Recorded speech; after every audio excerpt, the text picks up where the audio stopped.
All right. We are enjoying a Cafe Genius Impresarios episode with a guest at long last. So I would like to welcome Joshua Leavitt, Josh, to his friends and colleagues.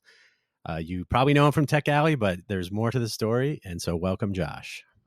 Thank you, Dan. I'm excited to be on the podcast. The first guest. Very exciting. Nice. Yes. Well, we'll find out. You can reassess that at the end. But I do want to start by welcoming you back to Las Vegas. You were out of town, which people think you're just always around and available and reachable, and the gateway to all connectivity. So, how was your trip? And you are free to say as much or as little as you like about where you went.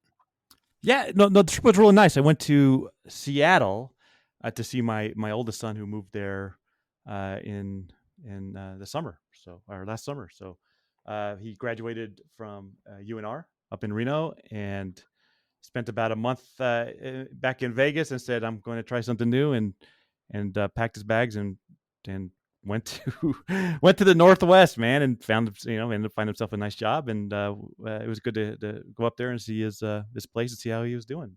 Cool. Seattle, you always love Seattle, man. I mean, growing up here in Vegas, Seattle is almost like a heaven with how green it is, and Yeah. just the nature of it all, and so on. And the rain is, I noticed that something different, right? In Vegas, the rain comes down and it's like you're going to drown if you don't get into shelter. And it seems like in Seattle, it's just always there. It doesn't even bother you. It's just sort of, I don't even know if you get wet. It just sort of, it's weird. But Yeah. anyway, yeah, we had a good time. I came back. I got here back on Wednesday, and sort of catching up with work ever since. That's well, it's good to get out of town. If you like rain and green, we got to go to Dublin. I haven't been there in a while, but I was frequently traveling when I used to work for Intel. I only went to Seattle once, which is odd, but I was in Oregon a lot since Intel's up there. So the weather is probably somewhat similar, but yeah, it's the Great Northwest. They should make TV shows about it and whatnot. Right. I would love, so number one, I would love to go to Ireland. I've been aching to go there for probably 30 years. Me and my wife were originally planning on going there on our honeymoon, and it canceled on us. So we had one shot 30 years ago, and I'm hoping to catch that shot again sometime soon. It's still there, and it's a lovely place. I definitely recommend. And anybody listening, go to Dublin, go to Ireland, and actually we can talk about this later. But Enterprise Ireland is very interesting if we want to talk about entrepreneurialism in Las Vegas. If anybody remembers Sarah Hill from the Mill in the Downtown Project, she's still involved with Enterprise Ireland. So we'll talk about that after we get bored talking about Tech Alley, which we're going to talk about. Nice. So a brief origin story, like what made you jump into this giant undertaking? For Tech Alley, it was well. I guess I'll skip to the actual moment Tech Alley came to mind. But I was the director of a coding school in Las Vegas. And in fact, I think it was the only private post-secondary coding school in Nevada. And I would host meetups at the event. One, because I wanted to be a good community advocate for people that were interested in bringing folks together. Two, great marketing, right? You're bringing people into your campus. And three, it was good to have our students interacting with people in the community, people in the field, and so on. So we sort of got this, I guess, impromptu sort of, hey, this is where the tech scene is at this coding school. And one day, this gentleman came in. His name's Joseph Heckler. He was new to Vegas. He was looking to, probably start up a scene here as well. And he said, "Hey, I heard this is the place where all the tech folks come together. Is this a tech scene?" I said, "Sure is, man. There's a meetup on Monday, and I think JavaScript group comes here on Wednesday, and yada yada yada." And he goes, "No, I'm looking for that one place where I can just come and exchange ideas. Everybody's just sort of hanging out and sharing ideas." And I said, "I don't think we have that in Vegas." And it was from that the idea sparked. So the concept was well, let's create an event where all the meetups sort of come together for one day. So that way people don't have to jump around the city or jump around days or so on in order to engage the tech scene. And we'll call this like sort of like the flea market of ideas, um, and see what happens. Right, just make it easy. That's actually that's an interesting name. The flea market of ideas. Yeah, well, we'll make it the flea market ideas, or it's sort of the end. That's how it was sort of discussed as, and yeah, and that was really it. So luckily, I had a connection with a few of the meetups in Vegas, and basically said, hey, if I secure the venue space, if we can help with the supplies, help with the marketing, and so on, why don't you just sort of host it at the same time and day every month? And we started with two meetups. It was the Agile NV meetup, which is still there, as well as the UX UI meetup. Jonathan Para hosted that one, and it's sort of just kind of grown very rapidly as people said, "Hey, listen, this actually makes it easy. I don't have to find sponsors. I don't have to Right. find a spot, and all I got to do is show up and share knowledge. This is perfect." And it sort of taken off from there. So yeah, I'm really excited to what it's become. Was I've seen, I did not attend the first few. I think you started in the summer. Was that at the Innovation Center, or did you have a different? I remember seeing pictures. I thought you were there. No, it's been in the same place this entire time. So it's right Oh, there okay. in the arts district.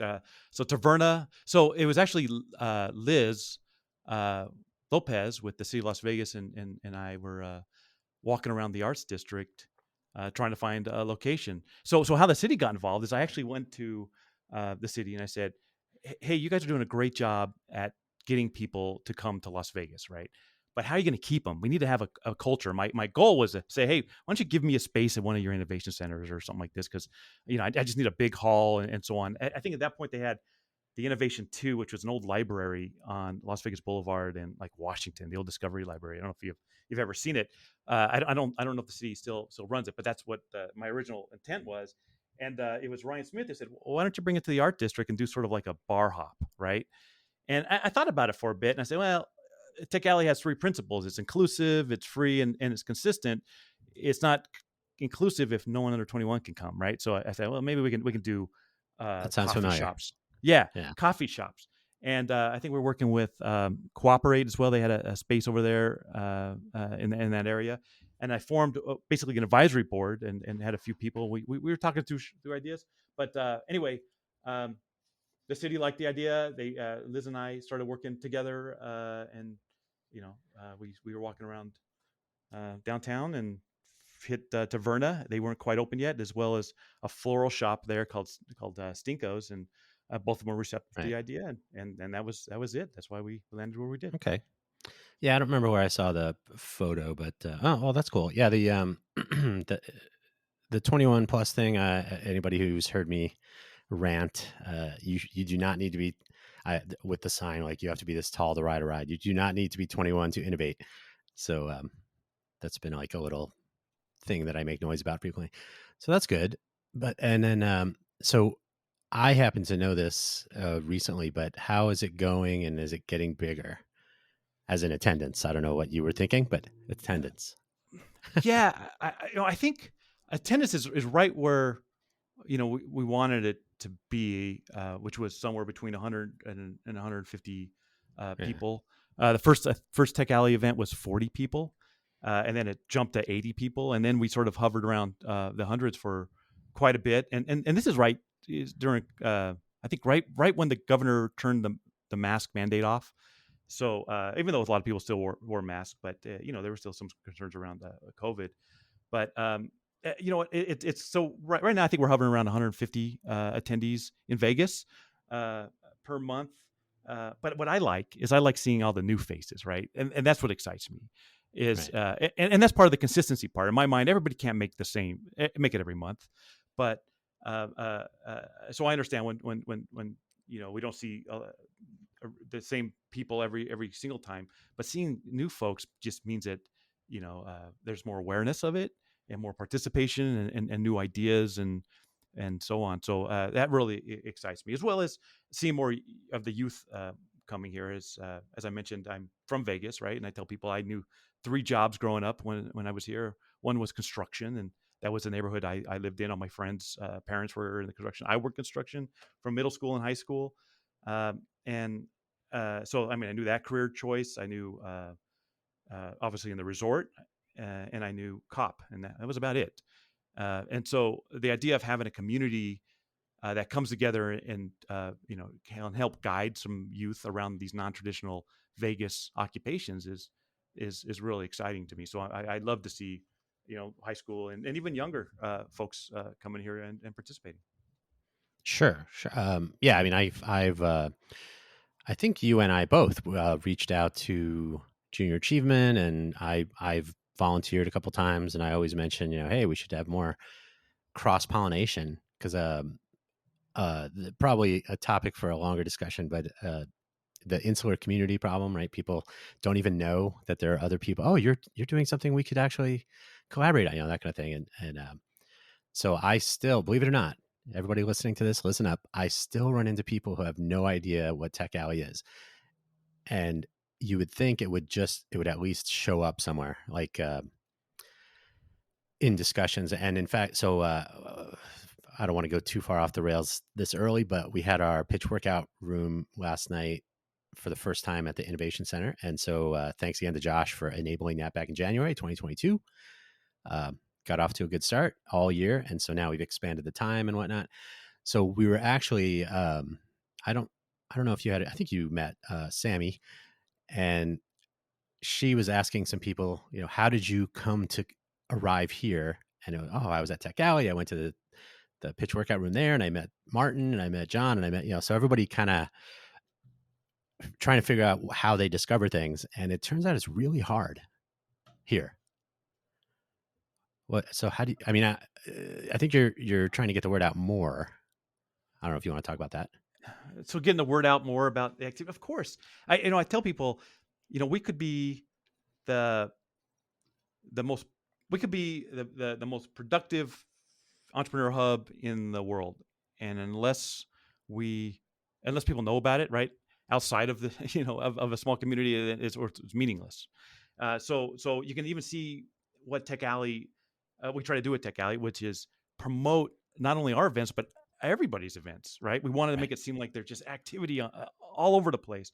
And we started doing startup stories where entrepreneurs can share, the story of being a founder, put in some of their needs and so on, and then we post it and on our social media and so on. So basically, it creates an article for them on our site, and that gets reposted to others. And then we created a news wire that is for people to do press releases, right? And then that's shared out so we can get some of the news out there with some folks. All of it for free. And I tell people, do you know what's great about having a nonprofit?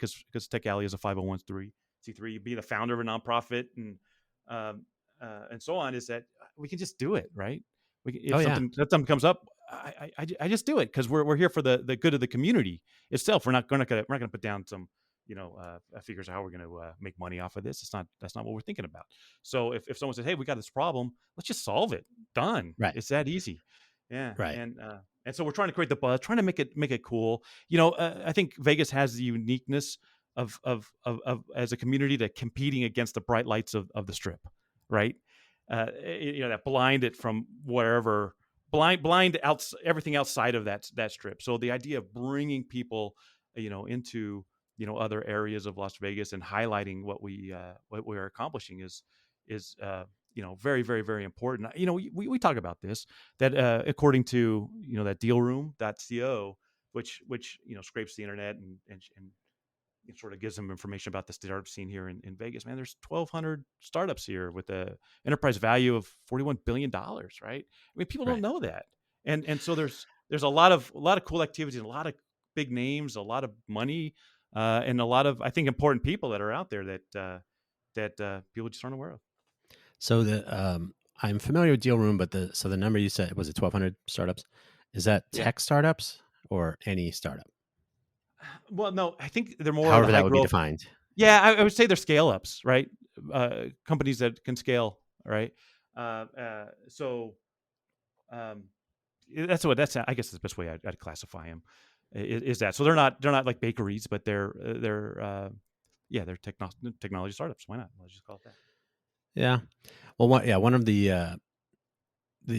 well, first of all, I was going to ask you if because you are trying to increase awareness with some PR and some other outreach. and so we some interaction with local press, which is a weakness in Las Vegas, I think. I mean, I don't know if it's interesting yet, but just getting more awareness, because one of the things we talked about at our pitch workout room last night was it was my pitch. I went last, by the way. It was a full. We were actually there for about 4 hours. I think it was pretty crazy. um, so it was a success. The having more than an hour was actually useful, but that's a different story. So the ability to have people aware of things is my little side project, which I presented, and that led to some discussion. And some aspects of what I'm proposing are to make it easier to interface with local media, so that they have some awareness of when to go looking for things. So it's really a focused recurring schedule more than an event schedule, if that makes, like a focus schedule, if that makes sense. Yeah, and I think it's picking up. It's not that I think, I'm seeing it, right. So you have KNPR now doing a segment on the ecosystem on a month in the state of Nevada broadcast. You have, I've getting calls from some of the news organizations asking opinions on some things, and highlighting again the startup scene. Here's some more. Again, it's not front page. I don't think. I mean, Jesus. Vegas had no sports teams growing up, right? So it's so weird to see nothing but Raiders Right. fill up the front page. I don't follow sports, but it's interesting to me to see that, and the Knights, really, getting a lot of attention. But I think what you got to do is you got. I think it is. It attracts people, right? And people are recognizing. So the more and more people within the community that are seeking to find out information about the tech and startup scene or startup community out there, or are at least aware of it. I think you're going to start seeing more and more of the media, picking up on it. But that's what drives me crazy, because we have some really big companies that are headquarters here, and and it's not being highlighted much, but it will. I see the trend. I'm really excited about it. For instance, Well, yeah. I was going to say the Newswire contacted Greenspun Media, which has a lot of the media resources, has said, "Hey, we'll look at the press releases that are coming out and see if we can publish it there." And I think they also shared the idea of highlighting some entrepreneurs on a monthly basis, which is pretty cool too. So it's a start, but Vegas is Sure. kind of like a follow me city, right? Absolutely. Yes. Once one person does it, then everybody else does it. So I mean, hell, look at the Strip. I kind of laughed because now everything is those crazy LCD marquee signs, right? I'm like, whoever went down the Strip and sold this made a killing, because now every casino looks exactly the same with all of that, the LCD and digital advertisement, and you just see it all the time. It's just as if they go to a convention and everyone just sort of follows everybody. So yeah, once the attention starts getting brought up, I think you're going to see a bigger press, bigger mouthpiece. I think what do we really need? We need that show off entrepreneur, and we need a leader with a recognizable name that can sit there and say, yes, right, you got to come to Vegas. I'm going to open up my Rolodex. I'm going to be that face that says, screaming from the mountaintops. I mean, look what Oscar Goodwin did when he was trying to get teams here, right? Walking around with his martinis and showgirls, and he was a character. We don't have that, at least not for the tech scene here. Does he just do that in general, or only when he's attracting teams? I think it's all show. Hopefully not, man. It's Yeah. interesting. So one of the things that I think, so you mentioned having one event per month, and then you said there are 1,200 tech startups here. So imagine, if you will, one person from each startup came to Tech Alley tomorrow. Yeah. So 1,200 people show up. Does that fit the model, or does Tech Alley have a carrying capacity? How many people you reach a number, and then it's sort of detracts having too many people? So What are your thoughts on, like, what you said? yeah. 150 is the sort of the target maximum, but what happens if Well, it catches on and everybody shows up? I think 400 would be the maximum, right? 150, I'm feeling really comfortable. 400, I mean, that's that's a hey, I really got to raise some funds in order to pay for this event, right? Because Tech Alley pays for the food, and we pay for Sure. the venue space, and I think the area around that where we host it, we can grow, right? We are talking to some other venue spots around there, and some of the businesses have offered, which is really cool. For some space, so we can grow, but the big question is, and Taverna Costera, which is the restaurant that caters the food and provides the food for us, has been very, very generous on keeping the for the type of food we're getting. I mean, it's just absolutely, great food. Was it like Hawaiian Mediterranean sort of fusion? Yep. Chef Chris does a nice job. Yeah. Oh my god, I think that's what draws the crowds more than anything. But I mean, they've kept this at the same price that we've had when we had 40 people, right? So, they've been very, very generous in supporting the tech scene, and so obviously, if we get to 400 or more, I'm sure they can't sustain that. Well, it's interesting. So say there were 400 people there. I'm not trying to get into an argument, but this. I think this is something to think about if we, as in the ecosystem itself, not just tech, but in general, if we do start to kind of grow, right, in size and participation and energy and in new starts of businesses of any kind, but suppose more people show up to Tech Alley, as we've said, so say 400 people. When you have everything on one day, you start adding meetups and whatnot. Now there's just more things that you're missing. So ironically, you lose for having everything on one day if there's so many people and so many meetups basically choose that as the one day to hang it on. What do you Mm. think? Is that crazy, or is that I don't want it to be all on one day, right? I think Tech Alley is just meant to be where it's that consistency. You'll always find sure? a space here, and I want to see events. Like I said, I want to see events every day in Vegas, and again, and Tech Alley just sort of being that The anchor. yeah, you'd sort of come and sort of regroup or just sort of re-engage. Yeah. But I don't ever want to say that Tech Alley is the only event people need to go to. I Right. I love that you're doing your events. I love that Startup Vegas and Startup NV is doing their events. I mean, even the events that we had, was it last Friday when John Hill from Techstars was in town, and Yep. reached out and said, yeah, I'd be happy to do it for free, speak to the community, which I thought was super cool, and it tied right in with the Startup NV event with Andy Abertson speaking shortly afterwards. I mean, we got to highlight things like that, but the idea that we can't even throw an event without having somebody else throwing the event around sometimes is actually pretty exciting to me, man. I'm thinking it's working, right? That the activities are going on. We're collaborating within groups, and we're working together. I think that's fucking awesome. Right. Yeah. And so since, geez, I first went in I think it was November of 2021 to Tech Alley, and we started the Bootstrappers Breakfast as another event. And we were sitting there at Vesta across the street. We met, we met at 8 and we went to Tech Alley at 10. So I was already getting to Tech Alley very early anyway.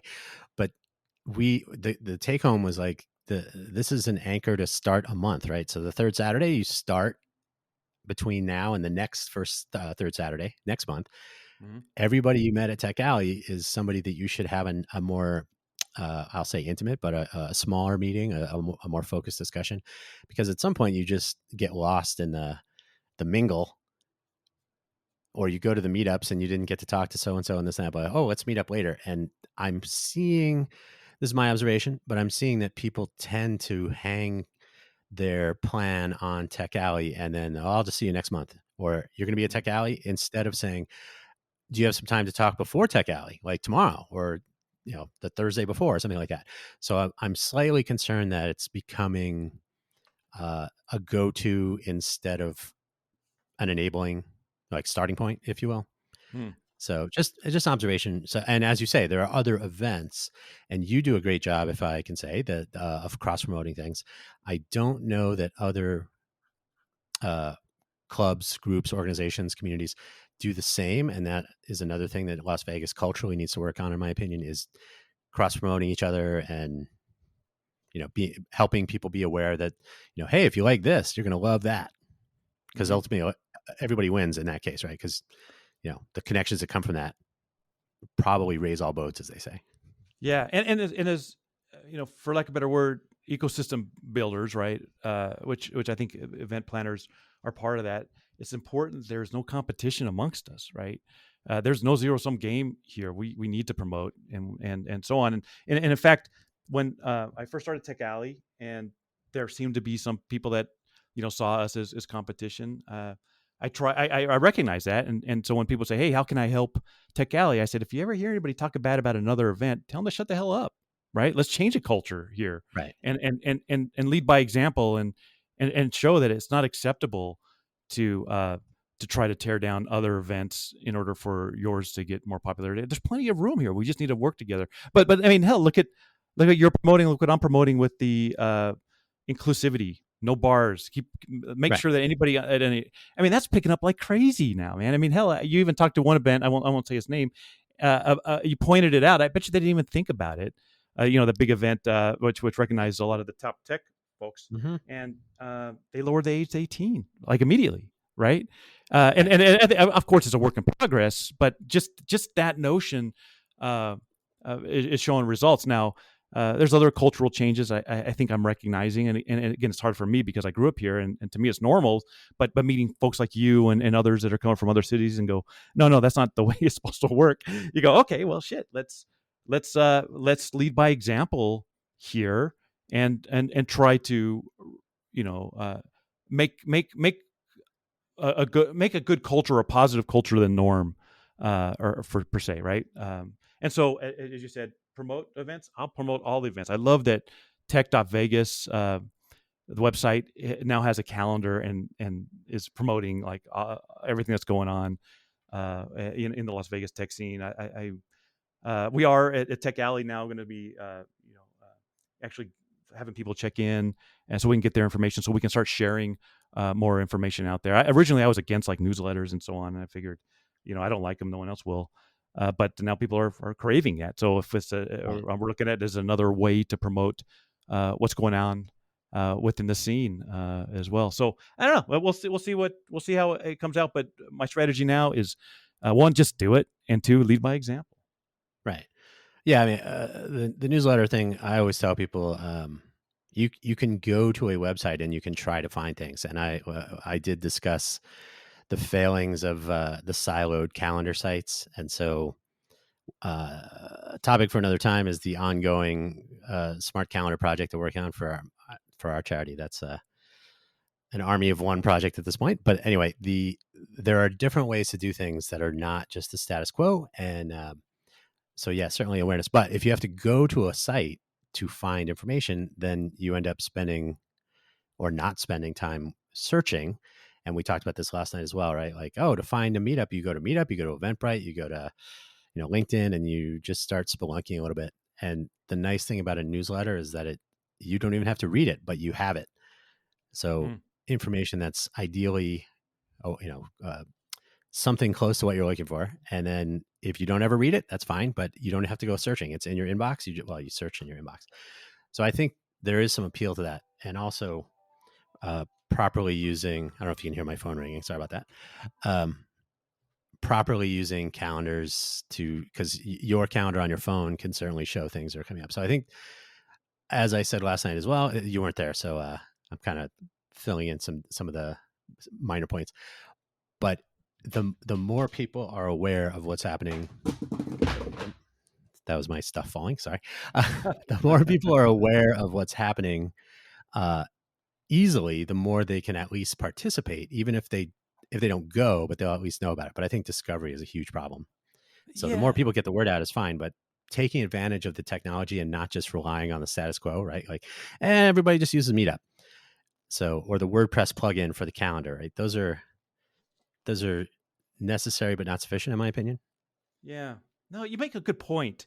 And we're at least going back to the ecosystem part of it is we don't need any gatekeepers, right? Or patriarchs or whatever. So it does make sense that if the information is only available on a site, that site inadvertently becomes sort of a gatekeeper, I suppose.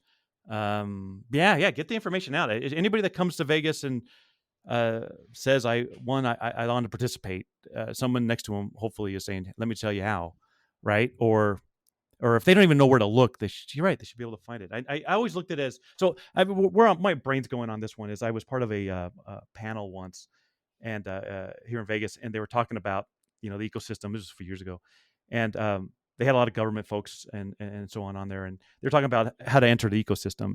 And one of the panelists says, "Here's what you do: is if you contact me and you have a specific question, and I'll point you in the right direction of the next resource you want to go to." And everybody clapped. And one of one of the guys that was with me, again, it was actually Joseph. He was listening to it. He said, "That's the exact wrong answer."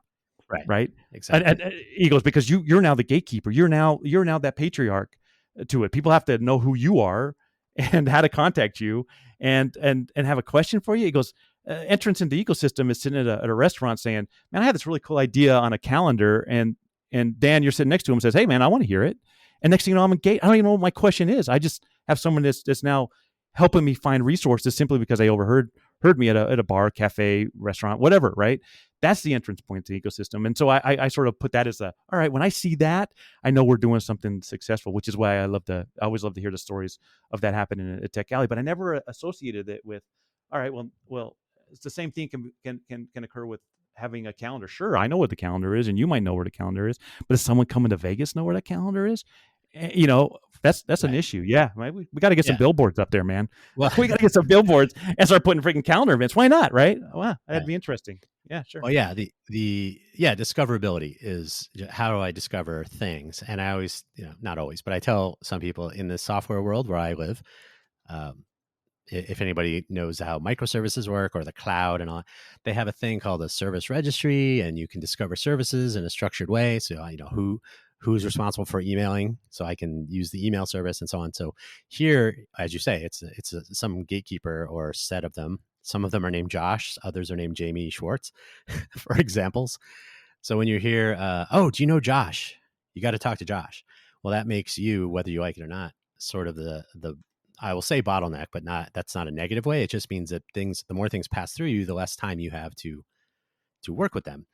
And same goes with Jamie. I've had this conversation with her actually, and it doesn't you don't scale well. Sorry, no offense, but Mm. you can't have 1,000 incoming. If all those entrepreneurs, if 1,200 people emailed you tomorrow and said, "I hear I'm supposed to talk to you about how do I meet the other 1,199 people," you'd be like, "There's better ways than than emailing me." Sure.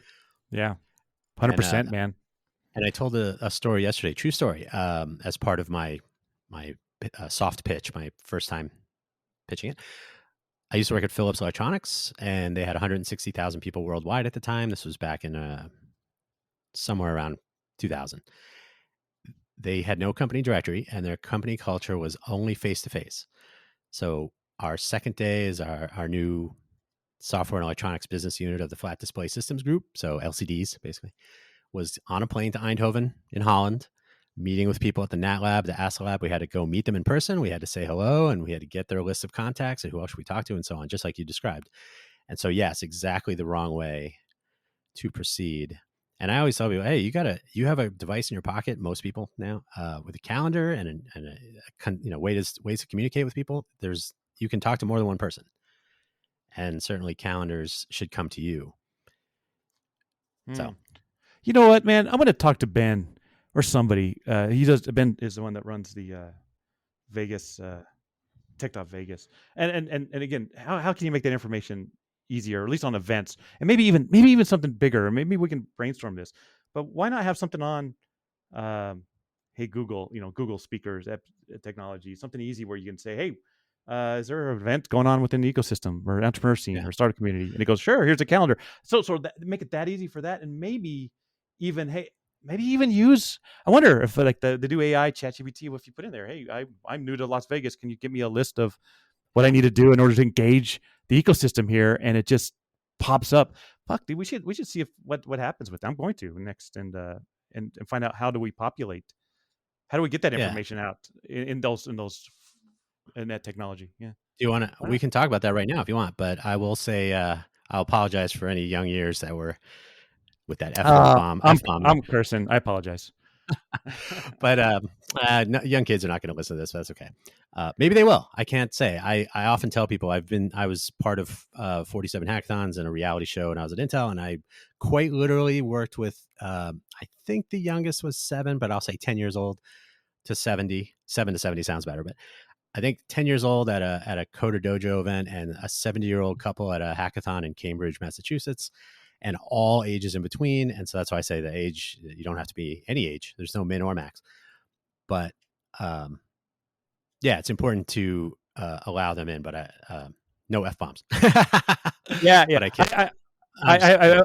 I was going to say real quick. So I worked for a big Fortune 500 company, and I was working my way up, and I knew I made it when I jumped on a call. We didn't have Zoom back then, but a conference call, and everybody was cursing. I was like, all right, well, I guess no one needs to worry who was on the other end of this call, man. They felt comfortable enough.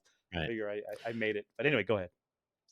So we talked about this last night, in fact, and really, everybody listening, you should have been there last night. It was great. But these are my opinions, but so Innovate for Vegas Foundation, nonprofit, charity, 501c3, we can do anything as you described, right? So same idea. We can just try things out. And when we first started, our second project was Smart Social, and it still is. And the idea was to start with a smart calendar. So everything you just said is part of an existing standard. It's already there. It's been around for decades. If you use Google calendars or Outlook calendars or Yahoo calendars, and they always say, add to my Yahoo calendar, there's a standard way to add events, but there's an even more standard way to follow calendars.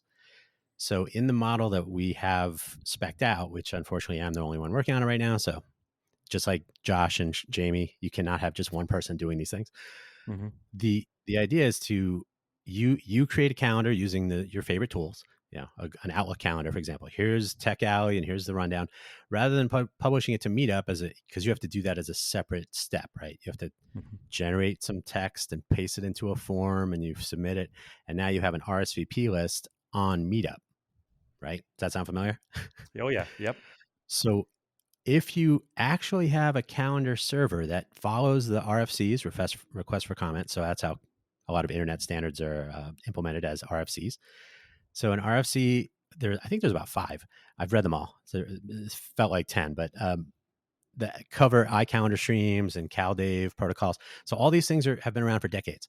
So if you share your Outlook calendar as a public calendar to the calendar server, just like an RSS feed or just like Usenet News or just like a lot of ActivityPub is now the new thing, then that calendar can be shared with people and discovered. But when they RSVP, the RSVP goes to you.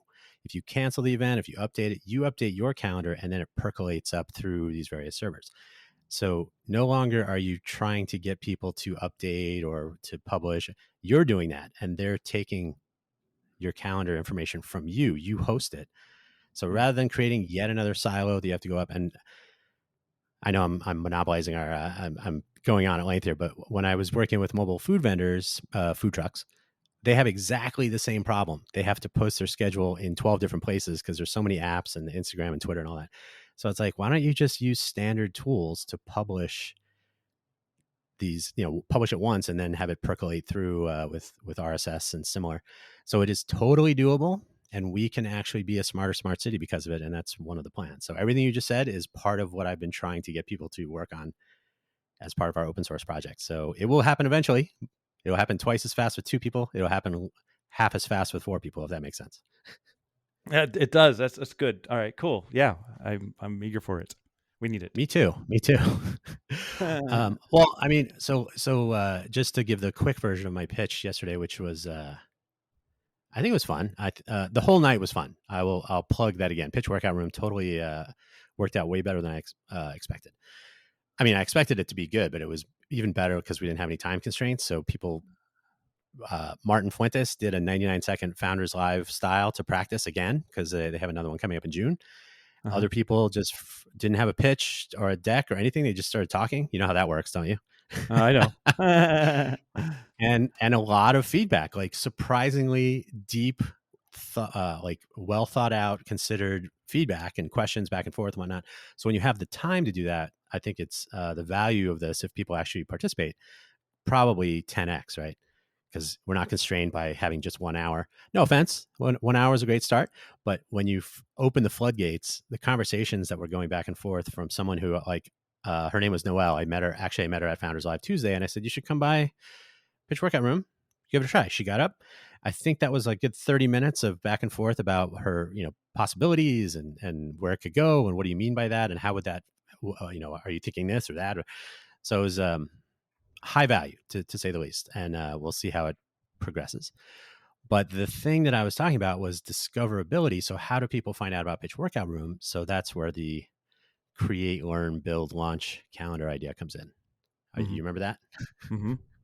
I do. And it is we haven't really talked about it that much, so this will be, I guess, a quick intro. But essentially, you, rather than having events all the time, you have focus on different areas, so that the press knows, oh, it's build week, and we know Tech Alley is at the end of build week, so who's building what. And it doesn't have to be an event, but you can definitely highlight it in the press, and you can launch week would be the final week of the 4-week cycle. So if you're opening a new coffee shop, are you opening it during launch week? No, we're launching it 2 weeks later, but we're going to make an announcement during launch week, because that's when everybody's going, oh, what new is happening in Vegas, and who's launching what. So that helps to align with the press. And if we have it integrated into our calendar and we can spread the word around like that, I think we elevate awareness and discovery without actually having to have events, right? You still let people do what they're doing, but you structure the way people can discover things using standard tools and making it very freely available for people to consume and reblog and publish in the press. Everything's published open source, Creative Commons. So there's no, take it, publish it, right? Mm-hmm. Mm-hmm. So I'm hoping we can actually run that experiment here. Yeah. It's a neat experiment. Cool. Good. So we're almost out of time, unless you if you have a hard stop, but because it's kind of we are recording this from 11:05, thanks other podcast platform, till noon. I wanted to just allow, give you some time to fill in some of the IONnovate, and if you want to talk about Maverick, you can say whether you like F-18s or F-14s better. But a quick word on IONnovate, because that's also important work that you're doing, that I think nobody really connects with you, because everybody thinks you're just Josh from Tech Alley. So it's I'll tell you this. I came up with this sort of goal, I guess, or this this thing that I committed to myself. I said, all right, I'm not going to share ideas unless I'm going to execute on them, right? Because ideas are easy, execution is everything. And the reason I'm saying that is because I had an idea and I executed on it, and that's how IONnovate came around. So as I said, I was part of a director of a coding school, and our biggest, I think, responsibility was to try to get those folks that went through that program into a job, right?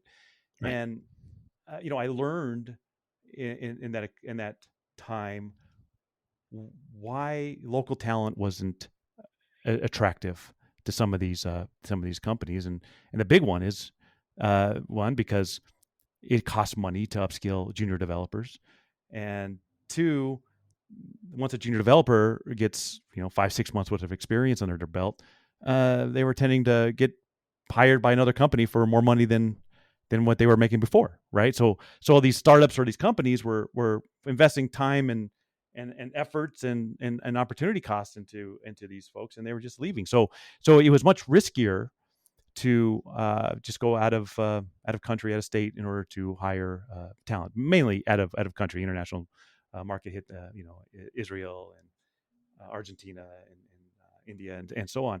So what I ended up doing with IONnovate is I said, all right, well, how can we mitigate the risk of bringing on entry level developers and compete with the international market? So that's exactly what we do. So what I ended up doing is I hire these entry level developers. We're, for lack of a better word, we're a launching pad. I hire entry level developers for contract work on projects that I find.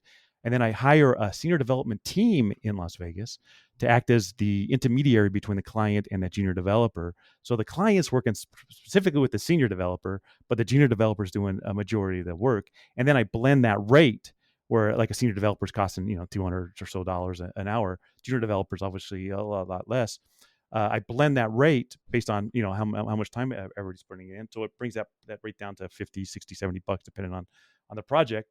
And it it's actually finding a market here, in Las Vegas, where companies are going, okay, wait, this is better. I'm working on local time with local people with a local company that has a reputation, and I'm getting my product delivered uh, as is contracted out, right? But then I have the opposite of a non-solicit agreement, and I let my clients know, if you want to hire those entry level developers that worked on your project, you're free to do it. No, not going to cost you anything. It's Right. just a way. It's just a way to get to know the people here in the community, and try see how well they work, and then bring them on as on your team. So it was solving a bunch of needs, right? For not only for businesses here, but for a very talented pipeline that I think that we have. It's just that no one was giving them a shot. So that's what I put together to solve this.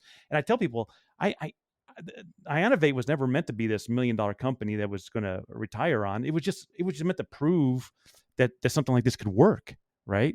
And I shared the idea with anybody. I'm surprised that like recruitment firms aren't doing it. I share it with everybody. Say, Right. take it, take the Yeah. idea, take the model, and implement it within your site. But hey, it's been doing well for me. It's paying the bills. I'm enjoying it. And something really exciting is that we are also the sponsor of the state's only software developer apprenticeship, which has to go through the state, which is actually an interesting task, because you have to go through a council, and there's standards that you have to get through. And there's not a lot of non-traditional apprenticeships. Usually apprenticeships are on the labor side, and so you have to sort of work within that space and sort of adapt it to these new programs like software development. But I helped put together those standards, and we got it approved by the council about a year ago, and we got our first software developer apprentice that was hired March 6th. Man, Oh, she's doing fantastic. But she's the first. So here's the cool thing: and someone pointed this out to me afterwards. They said the first software developer apprentice in the state of Nevada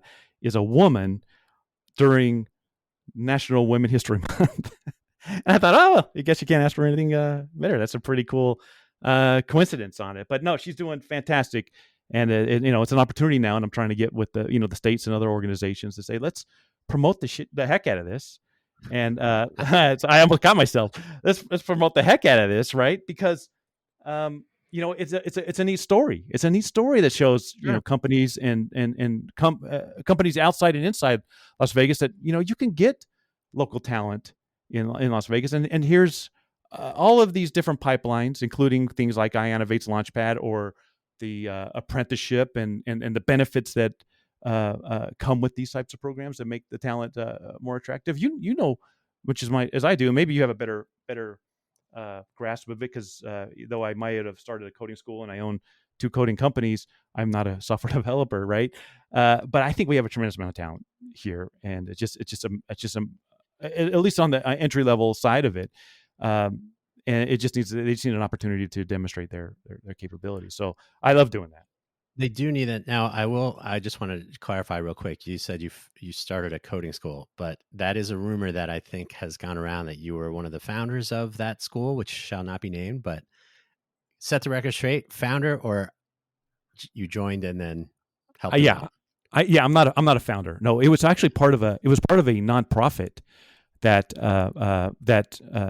before then there was another company called, I believe it was the Iron Yard, that was around, and they closed all their Okay. shops in across the country. And this nonprofit said, well, we need to keep that pipeline going, because there's no other coding school in Nevada. And they started it, and then it hadn't quite launched. So I wasn't there when it first kicked off, but a few months later, they brought me in as a director to help get that company or that school up and running. And that's another thing in Nevada. And I actually got some legislation going through it right now.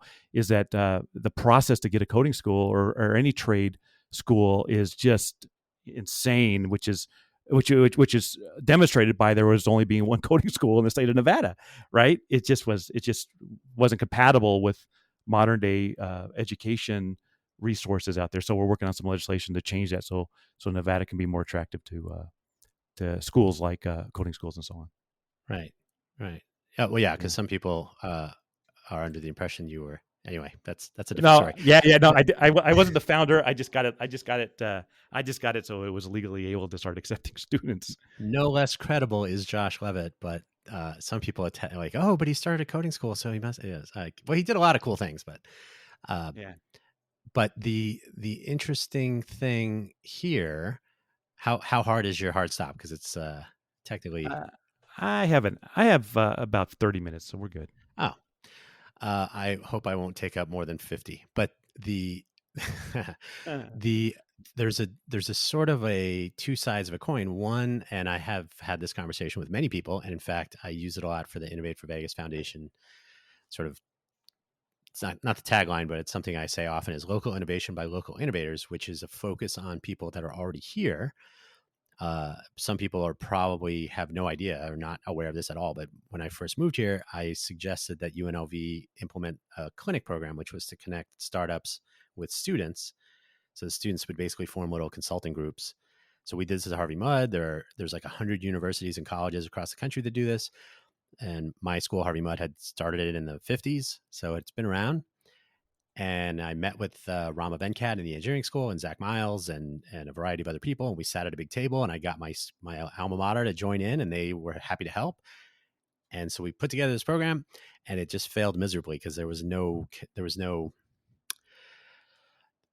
connection of what we have with what we could do with it, I guess you could say. But I was working at Intel all the time. But anyway, so the long story short is that making connections between people doing things here and people who can do things here, students, junior programmers, not everything is code either. So it's people that are just not experienced, connecting them with potential things to be mm, generic is, I think, is one of those other discoverability issues where you have talent here that just is they don't get surfaced, they don't get found or discovered, and B, in my experience, they don't necessarily know how to do what they think they want to do, if that makes sense.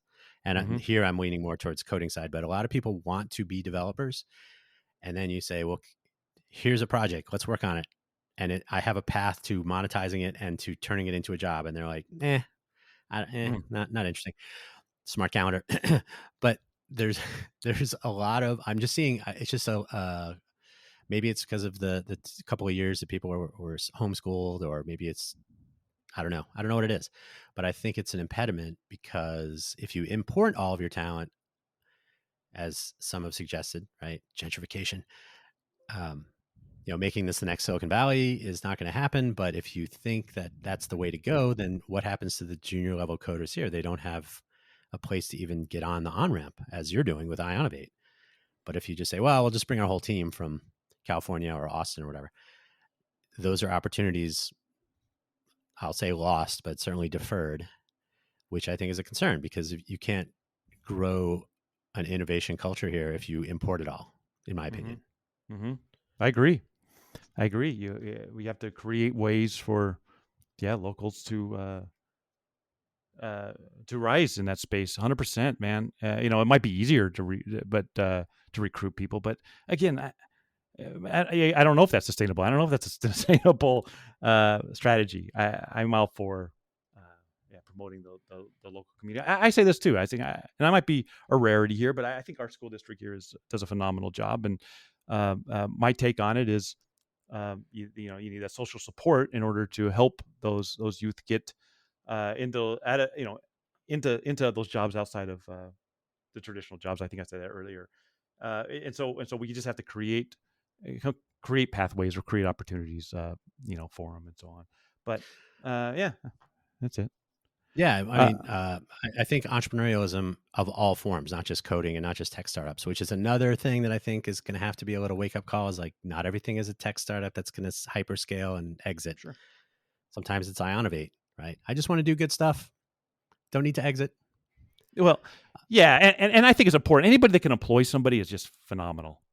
Sure. Right. I think that's one. I always admire that, and it was. And I'll tell you this: being part of that coding school is where I started meeting entrepreneurs.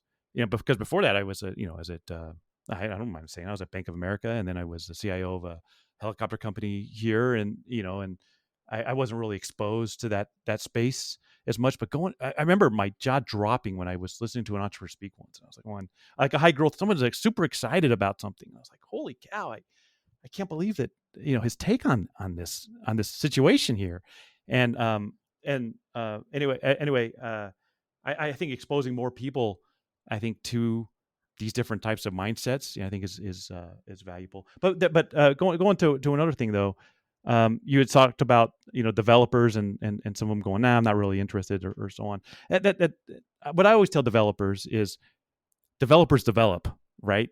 Every solution you see, every problem you see, you should probably be going, maybe I should can develop some code to solve that sort of thing. Just like a carpenter uses nails and wood, right, to fix things. And you see it here with entrepreneurs. It seems like entrepreneurs, every solution solved by a business, right? I mean, we create something that'll solve this sort of thing.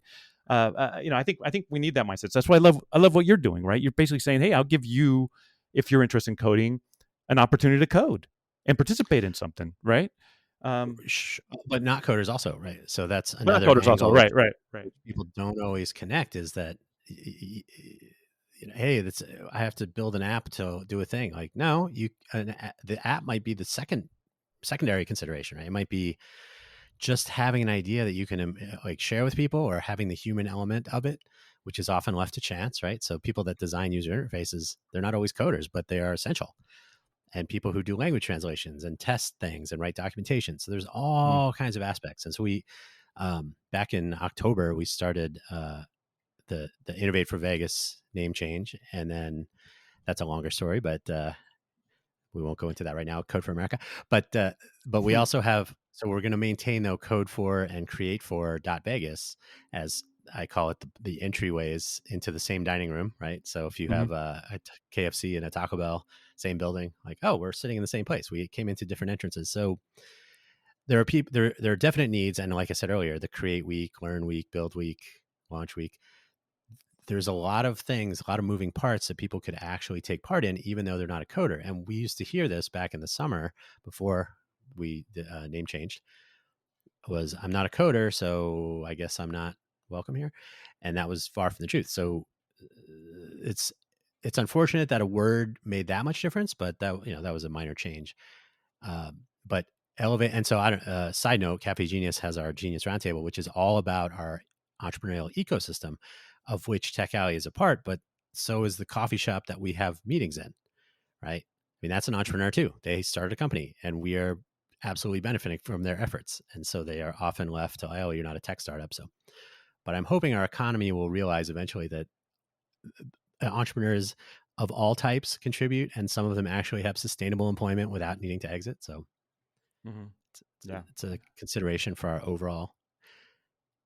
Um, and we're doing the downtown project retrospective. So you have mentioned this before. You were at the helicopter company, which I referred to earlier, but Mm-hmm. I don't know if you want to name it. But you were there during that time, if I recall correctly. And so the downtown project, I was not a part of it either. I was a spectator. But a lot can be learned from the past, so we can look forward to the future with those learnings. So we're Mm-hmm. starting to seek out people. And I will say, you said this earlier, when people were sort of speaking negatively or not supportively of events, and there was a little bit of a, oh, this isn't like we used to have back in the downtown project days about Mm-hmm. Tech Alley. And I would tell them, like, it's not trying to be like that. It's own thing. And so we'll see what we can learn from that. But I think there's a lot to bring forward and then look forward, based on what we've started doing in our cohort. And we have data scientists, we have strategy consultants, we have leadership consultants, we have a lot of interesting ideas. One person's been a native for 55 years, so Mm-hmm. he's still here. There must be a reason. Yeah, yeah. So we're really doing a deep dive, and it will fit in with what Mo Collins is doing with the Nevada project, and we're doing some work with Della Rucker to integrate Las Vegas into a Kauffman Foundation uh, entrepreneurial ecosystem playbook for this decade. The last time they did it was 2019. Mm-hmm. So yeah, a lot of stuff going on that people may or may not know about, but it's all focused on making this ecosystem stronger, not just for tech. So Tech Alley is a huge component of that, but the picture is even larger than people realize, I assume. Mm. Yeah, yeah, yeah. And I'm glad you're doing it. And yeah, I wasn't part of the downtown project. I was dealing with my own, obviously working at a company, yeah, and so on. Where I just wasn't coming down. I didn't see a need to it, so I wasn't exposed to it. But I do appreciate what the folks during that period did for Las Vegas. And I often say that we're just a continuation of that effort in a lot of ways. But I do talk to people that were in that space, people that were doing like the jelly, which was event, and I asked them the question, hey, what worked? What happened to the jelly? Not a big deep dive that you're doing. I think that's fantastic, but just to make sure that we don't make the same mistakes, or at least we can watch for where certain areas are happening, so we can uh, you know plan for that and sort of circumvent it and so on. But yeah, man, I'm glad you're doing it.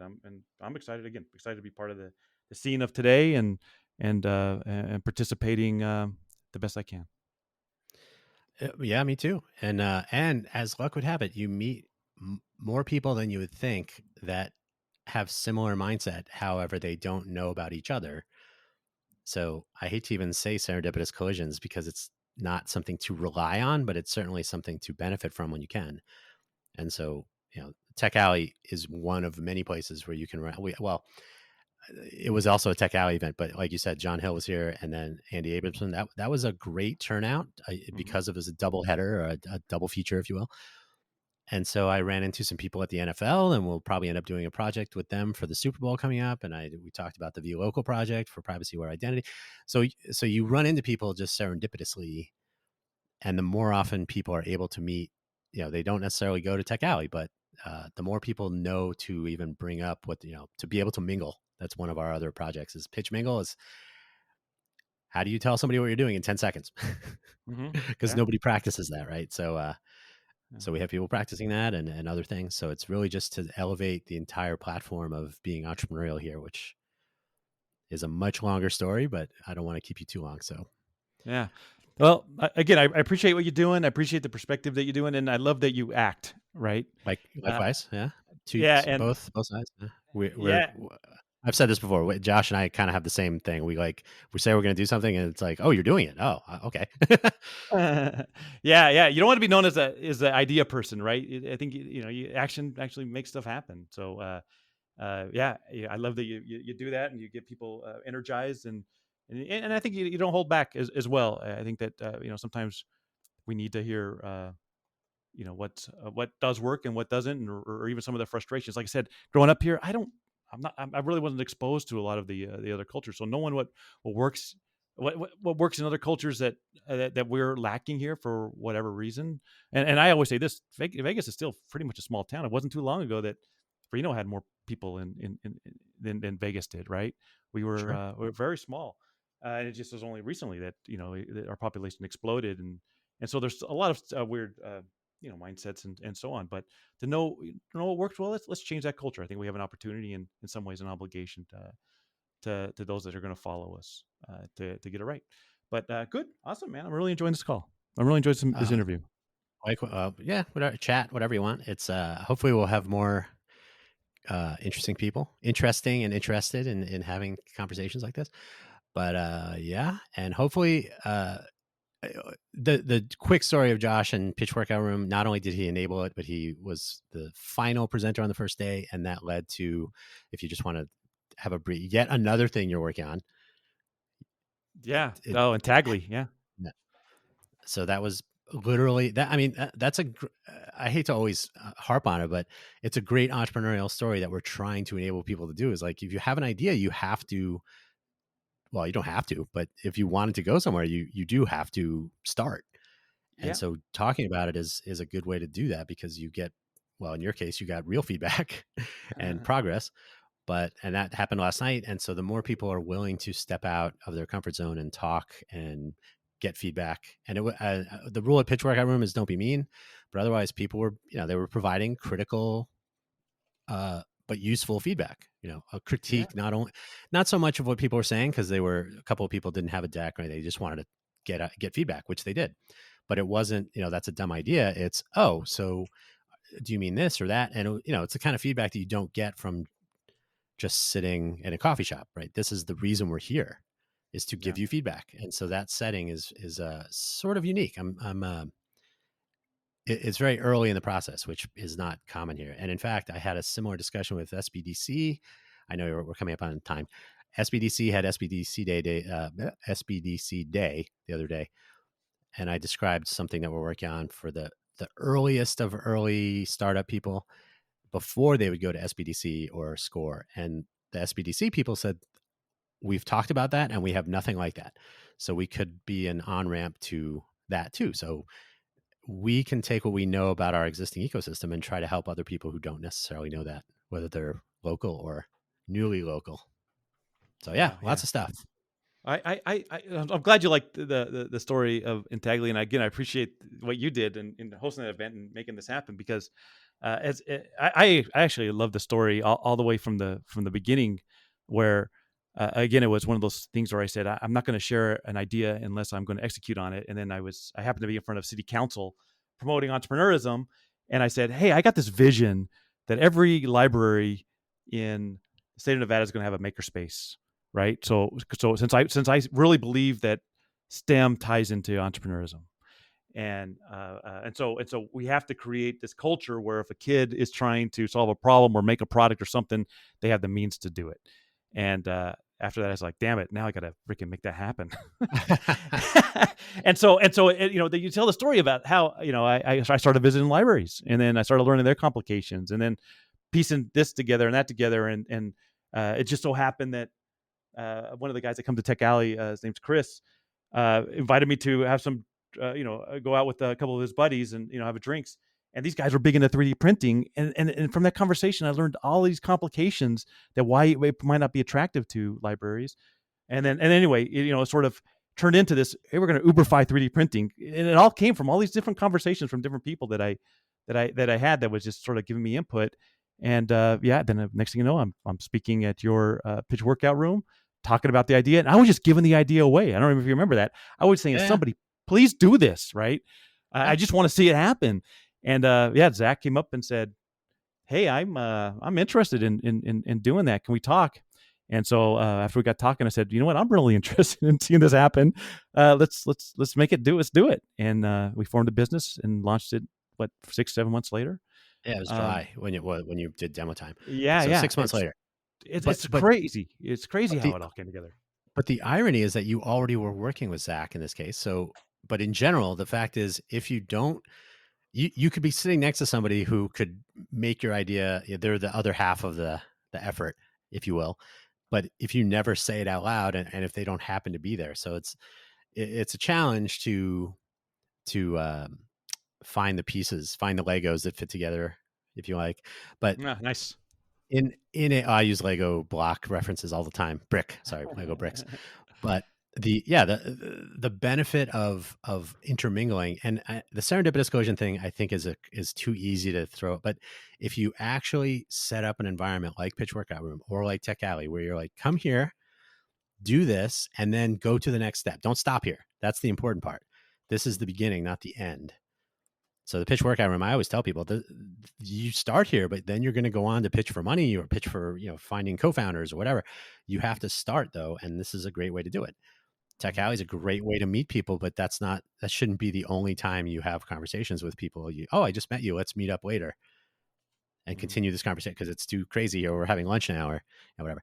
So yeah, I think there's that component of our culture needs to mature a little bit, in my opinion. That I always tell people in Silicon Valley, you could sit in a coffee shop and go very quietly, I have an idea. And people would go, wait, we want to hear what's going on over there. And here you can shout it. Like, I have an idea. They're like, shut, be quiet. I'm filming a TikTok video. So, Yeah. Everybody has so ideas, right? well, but I mean, there was always an interest in like, ooh, who's doing what in Silicon Valley, and we don't want to be the next Silicon Valley. I'm not saying that at all, but I am saying that being interested is a good way to move through your day Mm. and pick up things. I literally super connect with people all the time. Like, oh, you should talk to this person. In fact, I'm trying to connect Victory. If anybody is familiar with drones and Aero AI, and Victory is amazing, Mm-hmm. an architect here. I'm trying to connect him for something that I hope will be pretty cool. I had a discussion with Carolyn Wheeler yesterday about this Hmm. from Downtown Vegas Alliance Mm-hmm. to make a connection so that we can see more of Aero AI's work on hopefully on a screen floating above a street around here somewhere. Oh, So I'm not saying anything more than that, but yeah, we'll see. I mean, making things happen here is not necessarily about a personal win. It's more of a karmic win, I guess. And that is something I hope we can get more of, super connecting. And you do that all the time. Some people do it even more, which is crazy, but other people don't think about it. And it's something we should encourage. So yeah, 100% that's my agree. soapbox presentation, I Nice. guess. And I will end if you because I know we're definitely running out of time now, but I will end by reminding you and anybody listening that we are also Innovate for Vegas Foundation, but I'm sure I will talk about it here as well a lot, is the Talks.Vegas project, which will try to encourage people doing anything to talk about it. So, the Intagli story could be retold in a HD TV, HD format Nice. and broadcast to the world. But yeah, we Yeah. want to encourage people to tell their stories. We'll do different formats, whatnot, just like Pitch Workout Room. But so yeah, some of the stuff you've talked about just today would be interesting for people to know about far and wide, which people don't always know. They hear about catalytic converter thefts and construction on the strip and the F1 car. All these things make the press, but it's the little things. Mm-hmm. Big Yep. things have small 100%. beginnings, as they say. So Well, count me in anything you need, man. I always love what you're doing. likewise, and yeah, and we're recording this on St. Patty's Day, so happy St. Patty's Day, Josh. I know you're. We were just talking about Ireland. We should go there and sell. I have been, by the way, I have been in Dublin on St. Patty's Day. They are professional drinkers, as they say, not amateurs. So it was Uh-huh. a very pleasant St. Patty's Day when I was sitting in a pub in Dublin. Nice. You would Yeah, think cool. you're just it's another day. I mean, everybody's celebrating, but it's not mayhem like it is in some places. And but definitely, we should go to Ireland. Let's go. EIR, like I said, I'm sorry, Enterprise Ireland (EI) is an amazing organization, which is actually worth looking into separately. And like I said, we have Sarah Hill, who was part of the Vegas Downtown Project. We can talk to her anytime, and I have plenty of friends in Ireland that we can go visit. So on that note, thank you so much, Josh, for giving me extra time and giving Vegas all of his time. No, I appreciate you, man, and look forward to catching you tomorrow at the event. Yeah. So the 18th, if you happen to be listening to this between now and the 12 hours from now, yeah, we'll see you. Otherwise, third Saturday of every month, Tech Alley, and then everything else Josh is doing and everything I'm doing too. Pay attention. We'll try to get the word out more. Thank you so much, Josh. All right, thanks everybody. All right, bye.